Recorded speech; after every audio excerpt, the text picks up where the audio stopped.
Hi hello guys, welcome back to cute అక్క Angel చెల్లి channel. మన ఛానల్ అయితే అందరూ సపోర్ట్ చేయండి. మేమైతే చాలా బాగున్నాము. ఐ హోప్ మీరు చాలా బాగున్నారని అనుకుంటున్నాము.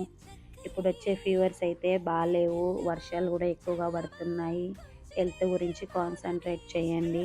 నేను చెల్లి అయితే షాపింగ్ చేయడానికి వచ్చేసామన్నమాట. ఈ మంత్లో తనది బర్త్డే ఉంది, సో అందుకే మాల్కి వచ్చాము పర్చేస్ చేయడానికి.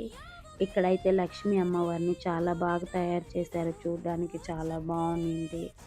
సో ఇక్కడే 9:30 10 అయిపోయింది, అందుకే డిన్నర్ కూడా ఇక్కడే చేసేసి ఒకేసారి ఇంటికి వెళ్ళాము. దీనిది ఫుల్ బ్లాగ్ కావాలంటే మీరు మన ఛానల్లో నెక్స్ట్ వస్తుంది, తప్పకుండా చూడండి. ఇదే మన ఛానల్లో ఫస్ట్ మినీ వ్లాగ్. ప్లీజ్ అందరూ సపోర్ట్ చేయండి. Thank you so much. Bye bye.